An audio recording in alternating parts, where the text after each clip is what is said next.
मित्रों नमस्कार। मैं Neeraj Srivastava, advocate, district court Varanasi, UP. मैं आपके बीच BNSS का चैप्टर 14 जो कि ज्यूरिडिक्शन ऑफ कोर्ट, ये क्रिमिनल कोर्ट का ज्यूरिडिक्शन, कहाँ पर अपराध हुआ, कौन सा कोर्ट उस क्राइम का ट्रायल करेगा, उससे संबंधित रहा है। चैप्टर 14 BNSS का जो है वही CRPC का चैप्टर 13 रहा है। CRPC का चैप्टर 13 सेक्शन 177 से लेके 180 जो कि ज्यूरिडिक्शन ऑफ कोर्ट बताता है कि कौन से क्राइम का किस कोर्ट में ट्रायल होगा। उसी तरीके से BNSS का सेक्शन 197 से लेकर के 209 तक दिया गया है। इसका BNSS का सबसे पहला सेक्शन 197 यानी 197 जो कि CRPC का सेक्शन 177 रहा।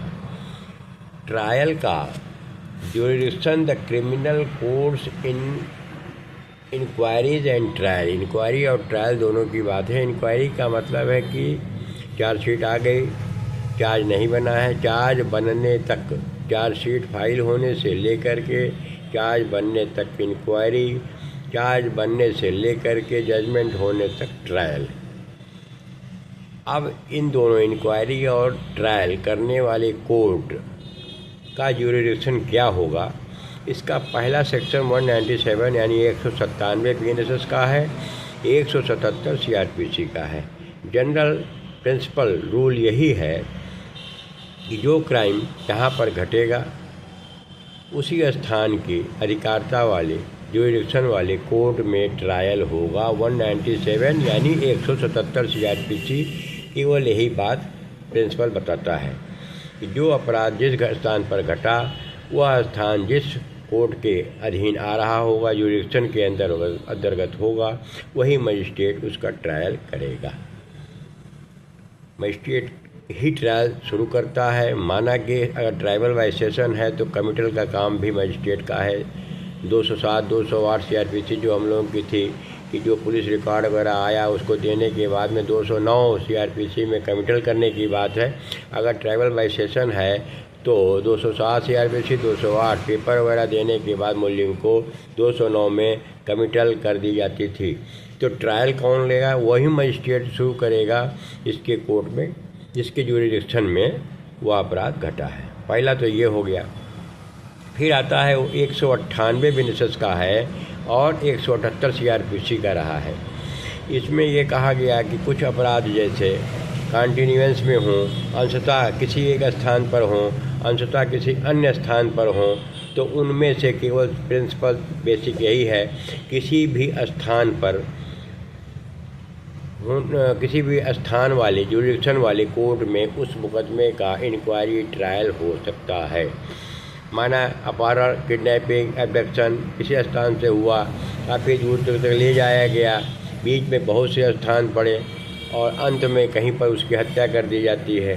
तो जहाँ पर से शुरू किया गया, जहाँ पर अगर परिणाम निकला तो कहीं पर भी हमारा थोड़ा पार्ट यहाँ कोई क्राइम हुआ है, कोई क्राइम जो है दूसरे स्थान पर हो गया, बाद में हो गया, तो दोनों में से कहीं पर भी ट्रायल की बात है। ये है चालू रहने वाले अपराध की बात होगी। 199 आता है, अपराध वहाँ विचारणीय होगा जहाँ कार्य किया गया या परिणाम निकला। फिर वही बात बोल रहा है इसमें कि जांच और विचारण, जब कोई कार्य किसी की गई बात के और किसी निकले हुए परिणाम, काम शुरू हुआ, उसका रिजल्ट बाद में निकला, परिणाम के कारण अपराध, अगर कोई ऐसा काम हो, कार्य किया जाए जिसके परिणाम के कारण अपराध हो, कोई रिजल्ट हुआ तो उसका अगर अपराध कारण अगर बन रहा है तो वो अपराध है, तो जांच या विचारण ऐसे न्यायालय द्वारा किया जा सकता है जिसकी स्थानीय अधिकारिता के भीतर ऐसी बात की गई हो या परिणाम निकला गया हो। दोनों में से कहीं पर भी हो सकता है। यहाँ पे शुरू हुआ, जहाँ पर अंत हुआ, हो गया 199 यानी 179 CRPC का। फिर आता है 200 BNSS का है, जहाँ कार्य अन्य अपराध से संबंधित होने के कारण अपराध है वहाँ विचारण का स्थान। कोई जो है कार्य अन्य अपराध से संबंधित हो गया, इसमें दिया हुआ है कि जब कोई कार्य किसी ऐसे अन्य कार्य से संबंधित होने के कारण अपराध है जो स्वयं भी अपराध है, कोई एक सामान्य वर्क हो रहा हो, काम हो, उसके साथ जुड़ करके अगर जुड़ता है और कोई कार्य हो जाता है, तो यहाँ पर फिर वही बात, जब कोई कार्य किसी ऐसे अन्य कार्य से संबंधित होने के कारण अपराध है जो स्वयं भी, मतलब जो जिससे जुड़ रहा है वो भी चीज़ जो है अब खुद भी अपराध है या अपराध होता, यदि कर्ता अपराध करने के लिए समर्थ होता, तब प्रथम वर्णित अपराध की जांच या विचारण ऐसे न्यायालय द्वारा किया जा सकता है जिसके स्तरीय अधिकारिता के भीतर उन दोनों में से कोई भी कार्य किया गया हो। जहाँ पर कोई दूसरा एक काम हो रहा हो और दूसरा जो है एक अलग काम हो रहा हो, और पहले वाला काम जो है खुद भी अपराध हो और दूसरा भी हो, मतलब दो पार्ट में ये भी काम बता रहा है, अगर ऐसा हो तो कहीं पर भी दोनों में से कहीं पर भी ये ज्यूरिडिक्शन वाली कोर्ट में ट्रायल हो सकता है। 201 आता है कुछ अपराधों की दशा में विचारण का स्थान। यहाँ डकैती है, हत्या है, टोली बना करके ग्रुप में है, यहाँ पर निकल भागने की बात है, लूट डकैती हत्या है, जिसके स्थानीय अधिकारिता के भीतर अपराध किया गया है, अभियुक्त मिला, डकैती हुई, भागा, कहीं पकड़ा गया, जहाँ मिला वहाँ पर भी होगा और जहाँ पर डकैती हुई वहाँ भी होगा। इसी तरीके से किडनैपिंग एबडक्शन के बारे में बताता है, यदि किसी के अपहरण के किसी अपराध की जांच या विचारण ऐसे न्यायालय द्वारा किया जा सकता है जिसके स्थानीय अधिकारिता के भीतर वह व्यक्ति अपहरित हुआ या अपहरण किया गया, जहाँ से उठाया गया उस आदमी को, जहाँ ले जाया गया, जहाँ छिपाया गया, जहाँ निरुद्ध किया गया, कहीं पे भी हो सकता है। इस तरीके से कॉन्टिन्यूएंस में होने वाले ऑफेंसेज हैं, उनमें से किसी भी स्थान पर चोरी है, उद्यापन है, लूट है का जांच विचार ऐसे न्यायालय द्वारा किया जा सकता है जिसके स्थानीय अधिकारिता के भीतर ऐसा अपराध भी किया गया हो।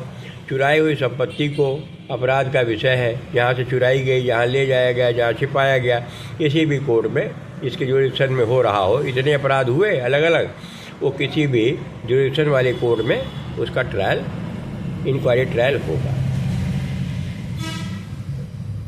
जहाँ पर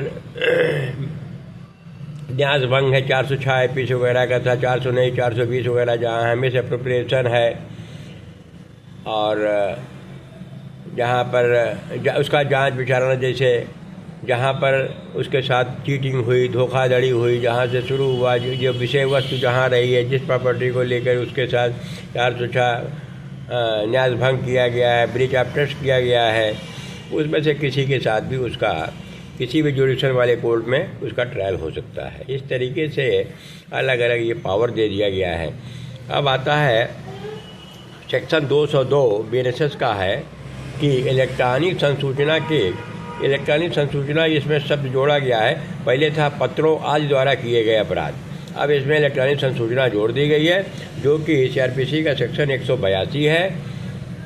इसमें ये कहा गया कि जिसमें छल करना है, जांच छल है, 420 419 द्वारा धोखाधड़ी की बात है, जांच या उनका विचारण उस दशा में जिसमें ऐसी प्रवंचना, इलेक्ट्रॉनिक संसूचना मतलब मोबाइल से, ऑडियो वीडियो से या लेटर के माध्यम से अगर कर दी गई है, तो संसूचना पत्र, संदेश भेजे गए, जहाँ से भेजे गए पत्र तथा छल करने और बेईमानी से संपत्ति का प्रदान उत्प्रेरित करने वाले किसी अपराध की जांच, उनका विचारण ऐसे न्यायालय द्वारा किया जा सकता है इसके स्थानीय अधिकारिता के भीतर संपत्ति प्रवंचित व्यक्ति द्वारा परिदत्त की गई या अभियुक्त व्यक्ति द्वारा प्राप्त की गई प्रॉपर्टी जहाँ पर रही है, जिस पर संपत्ति के बारे में हुआ, या वहाँ पर होगा, या जहाँ पर वो अभियुक्त जो है प्रॉपर्टी को प्राप्त कर लिया है। इस तरीके से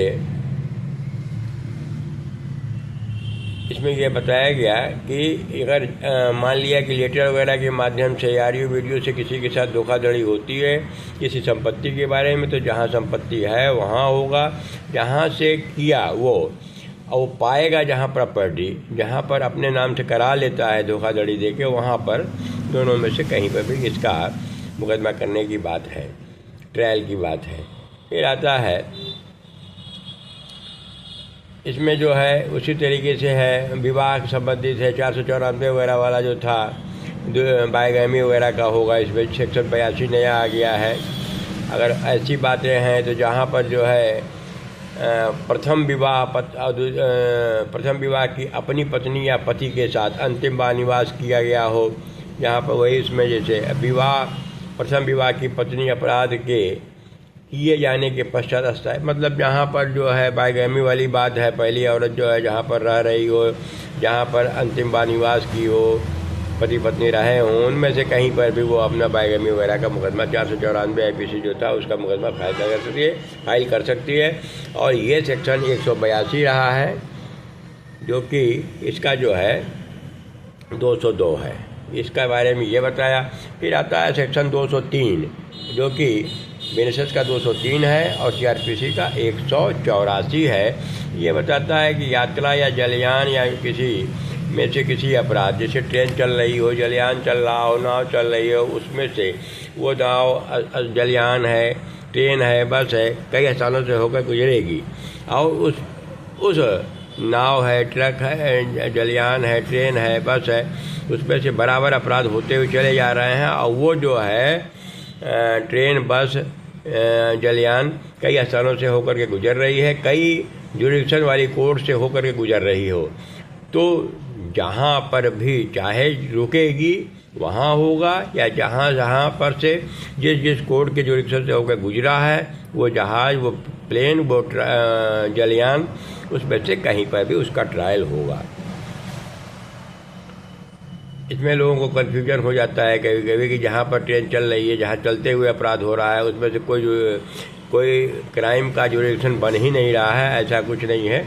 इसमें जो है ये यात्रा, जलयान और ट्रेन सब बता दिया, 183 CRPC में रहा है पहले। अब आता है मामला 204 कि एक साथ विचारणीय अपराधों के लिए विचारण का स्थान, जहाँ पर कई आदमी हों मिलकर अपराध कर रहे हों या कई अपराध हो, उसके बारे में कुछ समझाने का प्रयास इसमें किया गया है कि जहाँ पर इसमें दिया है 242, 243, 244 जो कि CRPC का संभवतः 205, 206, 207 वगैरह रहा है।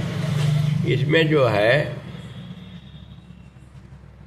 खास पर्सोनेशन है, purpose of any act proceeding in the suit criminal prosecution are to be coming bail or security, जैसे फर्जी बेल वगैरह ले लेने वाले उसमें से जमानतदार वगैरह के बारे में है। फिर कह रहा है कि संपत्ति को संपहरण के रूप में या दंडादेश के अधीन जुर्माना चुकाने में या डिक्री के निष्पादन में अभिग्रहित किए जाने में निवारित करने के लिए उसे कपटपूर्वक हटाना, छिपाना, मतलब कि ये कुछ ऐसा इसमें धोखाधड़ी की बातें हैं कि फर्जी जमानत ले लेना, फर्जी प्रॉपर्टी को दिखा करके, या जुर्माना देने के लिए फर्जी पेपर वगैरह लगा देना, या प्रॉपर्टी को छिपा लेना। तो इस तरीके से फिर इसमें 207 दे रहा, 207 जो कि IPC का यहाँ पढ़ रहे हैं, इसमें जो है 244, 242, 243, 244 क्लेमिंग प्रॉपर्टी विदाउट राइट, अगर किसी प्रॉपर्टी को अपने उनका ना होने के बावजूद, मतलब जहाँ चीटिंग वगैरह का धोखाधड़ी की बातें हैं उसमें से संबंधित अगर कुछ ऐसी बातें हैं तो ऐसा अगर अपराध हो रहा है, कई अपराध कर दिया गया है, जैसे उसमें फर्जी बेलर, झूठी प्रॉपर्टी, फर्जी प्रॉपर्टी का बेल ले लिया गया हो, या प्रॉपर्टी को छिपा करके कोई मुकदमा खड़ा किया गया हो, इस तरीके से हो, तो सारे क्राइम का एक ही कोर्ट जो है ट्रायल करेगी। ये इसमें जो है 246 भी कई व्यक्तियों द्वारा किया गया अपराध या किए गए अपराध ऐसे, इनके लिए उन पर धारा 246 जो है 223 IPC थी कि पुलिस कस्टडी से मुलजिम वगैरह भाग जाते थे, तो कई सिपाही वगैरह हों, कई पुलिस वाले हों, तो सब पर एक ही साथ एक ही कोर्ट ट्रायल करेगी। सभी के खिलाफ मुकदमा 223 IPC में यही था। 246 जो ये बनाया है बीएनएस का 223 है वो। उसके संबंधित अगर कई मुलजिम पुलिस वाले मुलजिम बन रहे हैं तो एक ही कोर्ट में उनका ट्रायल होगा, ये थोड़ा सा बताया। 204 में 204 बीएनएसएस है और 184 सीआरपीसी है। फिर आता है कि 205 बीएनएसएस जो कि 185 सीआरपीसी है। इसमें कहा गया कि विभिन्न सेशन खंडों में मामलों के विचारण का आदेश देने की शक्ति। इसमें यह कहा गया कि पूर्ववर्ती उपबंधों में से किसी बात के होते हुए, जैसा कि हम लोग अभी पढ़ रहे हैं कि सबको कहाँ कहाँ पावर है, राज्य सरकार जो है अलग से अपना कोई विचार दे करके नया जुरिडिक्शन नए पर्टिकुलर केस में वो दे सकती है। लेकिन उस पर यह ध्यान देना होगा कि हाई कोर्ट सुप्रीम कोर्ट जो है कि कहीं पूर्व में दिए गए आदेश के विरुद्ध न हो जाए। मतलब अगर किसी बात के न होने पर, जहाँ पर सुप्रीम कोर्ट हाई कोर्ट का कोई रेस्ट्रिक्शन ना हो, वहाँ पर अगर स्टेट गवर्नमेंट, राज्य सरकार दे रहा है, इसमें राज्य सरकार अगर जो है चाहे तो जुरिडिक्शन का अपने हिसाब से क्षेत्राधिकार बना सकती है। ये अलग से गवर्नमेंट को पावर दे दिया गया है। इसके बाद आता है 206 का मतलब सीआरपीसी का 186 और 206 बीएनएसएस का है। संदेह की दशा में उच्च न्यायालय का वह जिला विनिश्चित करना जिसमें जांच या विचारण होना। जहां पर यह डाउट हो गया कि क्राइम कहां हुआ, कन्फ्यूजन क्रिएट हो गया, इंक्वायरी ट्रायल कहां हो, जैसे 2 जिले में अपराध हो रहा हो, एक ही हाई कोर्ट के अंदर में आने वाले कई जिले हों, या कई उच्च न्यायालय हाई कोर्ट के अंदर में क्राइम कर दिए गए हों, तो वहाँ पर यह सबसे पहले देखा जाएगा कि अलग अलग कोर्टों में यदि दो अपराध का मतलब एक ही क्राइम का अलग अलग जगह मुकदमा दर्ज हो गया और ट्रायल शुरू हो गया, तो इसमें देखा जाए कि सबसे पहले किस कोर्ट में, किस जिले में, किस स्टेट का मुकदमा पहले शुरू हुआ था। उसी में हाई कोर्ट अपने जुरिडिक्शन के हिसाब से ऑर्डर कर देगी कि जहाँ पर पहले दर्ज हुआ है मुकदमा उसी का ट्रायल आगे बढ़े। मोटा मोटी यही इसका हिसाब था। इसमें लिखा भी है यदि वे न्यायालय एक ही उच्च न्यायालय के अधीनस्थ हैं, मतलब कई जिले में हों, तो उस उच्च न्यायालय द्वारा, अगर कई जिले का है, जैसे हाई कोर्ट अपने का इलाहाबाद का है, कई जिले का है, तो ये डिसाइड कर देगा, अपने हाई कोर्ट डिसाइड कर देगा कि किस जिले की कोर्ट जो है उसका ट्रायल करेगी। मतलब कौन सी करेगी, जहाँ पर पहले ट्रायल शुरू हो गया है। फिर आगे गए यदि वे न्यायालय एक ही उच्च न्यायालय के अधीनस्थ नहीं है, तो उस उच्च न्यायालय द्वारा जिसकी अपीलीय दंडिक अधिकारिता की स्थानीय सीमाओं के अंदर कार्यवाही पहले प्रारंभ की गई हो। अब जहाँ पर अपील जो है पहले कर दी गई हो, वैसी बातें बता रहा है, वहाँ विनिश्चित करेगा हाई कोर्ट ही करेगा। अब विनिश्चित और तब उस अपराध के संबंध में अन्य सब कार्रवाइयाँ बंद कर दी जाएंगी। कहने का मतलब कि एक ही क्राइम का एक ही कोर्ट में चलेगा और बाकी जो चल रही होंगी प्रोसीडिंग उनको फिर बंद कर दी जाएगी उच्च न्यायालय डिसाइड कर देने के बाद। फिर आता है 207 स्थानीय अधिकारिता के परे किए गए अपराध के लिए सम्मन वारंट, जो कि 187 सीआरपीसी का है। जब किसी प्रथम वर्ग मजिस्ट्रेट को यह विश्वास करने का कारण दिखाई देता है कि उसकी स्थानीय अधिकारिता के भीतर के किसी व्यक्ति ने ऐसी अधिकारिता के बाहर, चाहे वह भारत के भीतर या बाहर के बाहर, मतलब इंडिया में हो या इंडिया के बाहर हो, वो अपराध करता है, तो ऐसा मजिस्ट्रेट उस अपराध की जांच ऐसे कर सकता है मानो वह ऐसी मतलब अपने जो एक्ट है वो उस आदमी पर भी लागू होगा यदि वह बाहर जाकर के क्राइम करता है। तो ये इसमें जो है पावर दिया गया है अपने सिटीजन के ऊपर। जब ऐसी अधिकारिता वाले मजिस्ट्रेट एक से अधिक हैं, इस धारा के अधीन कार्य करने वाला मजिस्ट्रेट अपना समाधान नहीं कर पाता है, तो वो हाई कोर्ट से फिर जो है उस मैटर को आगे भेज देगा। यहाँ ऐसी बात आ गई कि भारत का नागरिक बाहर जाकर के क्राइम कर रहा है और उसका ट्रायल दो कोर्ट में होना चाहिए, जहाँ कन्फ्यूजन क्रिएट हो रहा है वहाँ पर मजिस्ट्रेट जो है हाई कोर्ट से राय लेगा, हाई कोर्ट को जो है रेफरेंस भेज देगा। इस तरीके से 207 बताया। जो कि CRPC का 187 है। फिर आता है 208, भारत से बाहर किया गया अपराध। अब भारत के बाहर भारत का कोई भी नागरिक समुद्र में हो, अन्यत्र हो, दूसरे कंट्री में हो, जहाज जा रहा हो यहाँ का, जो कि भारत में रजिस्टर्ड हो, यहाँ दिया हुआ है कि किसी व्यक्ति द्वारा, जो भारत का नागरिक, पहले तो कहा कि भारत के किसी नागरिक द्वारा, चाहे खुले समुद्र या अन्यत्र, अगर भारत का नागरिक है बाहर जाकर के क्राइम करता है। फिर कह रहा है कि किसी व्यक्ति द्वारा जो भारत का नागरिक नहीं है, यानी फॉरेनर है, भारत के रजिस्ट्री की किसी पोत विमान, अगर हमारे किसी जहाज वगैरह पर वो काम कर रहा है, अपराध करता है, तब उस पर अपना एक्ट लागू होगा। कहने का मतलब प्रोटेक्शन की बात है। इस तरीके से अपने भारतीय नागरिक और अपने जहाज वगैरह का ये प्रोटेक्शन जो है, ये दृढ़ता से बताया गया कि अपना एक्ट उन पर लागू होगा। भारत का नागरिक अगर कहीं पर भी अपराध करता है तो हमारा एक्ट लागू होगा। अगर विदेश का आदमी जो है हमारे किसी जलयान वगैरह पर, जहाज पर काम करते हुए, वो जलयान अगर हमारा जो है अपने यहाँ इंडिया में रजिस्टर्ड है, उस पर करता है, तो फॉरेनर के ऊपर भी जैसे अपना ट्रायल होगा, जैसे कि इंडियन के खिलाफ किया जाएगा, खिलाफ किया जाता। तो इंडियन इस तरीके से इस एक्ट का लागू होने की बात है। ये बात हो गई। 188 जो है CRPC बता रहा है, 208 इसका हो गया। फिर आ गया 209, अंतिम सेक्शन आ गया, तो जो 180 CRPC है, कि भारत से बाहर किए गए अपराधों के बारे में साक्ष्य लेना। अगर बाहर में, इंडिया के बाहर कोई अपराध हुआ है, तो केंद्र सरकार वहाँ के एम्बेसडर वगैरह के माध्यम से, इलेक्ट्रॉनिक के माध्यम से ये चीज़ बताया है कि वहाँ से एविडेंस, अगर यहाँ का नागरिक जाकर के वहाँ कोई क्राइम किया है तो वहाँ का एविडेंस जो है यहाँ पर कलेक्ट मंगवाया जा सकता है इलेक्ट्रॉनिक के माध्यम से और सेंट्रल गवर्नमेंट के थ्रू। कुल मिलाकर के उन्हीं कंट्री के बीच में ये सारी संवाद, ये क्रियाएं हो सकती हैं जहाँ पर टीटी हुई हो, संबंध बना हो, कोई संधि हुई हो। लेकिन एक्ट में इस ऐसी व्यवस्था दे दी गई है कि हमारा एक्ट मजबूती के साथ जो है सबके लिए लागू है।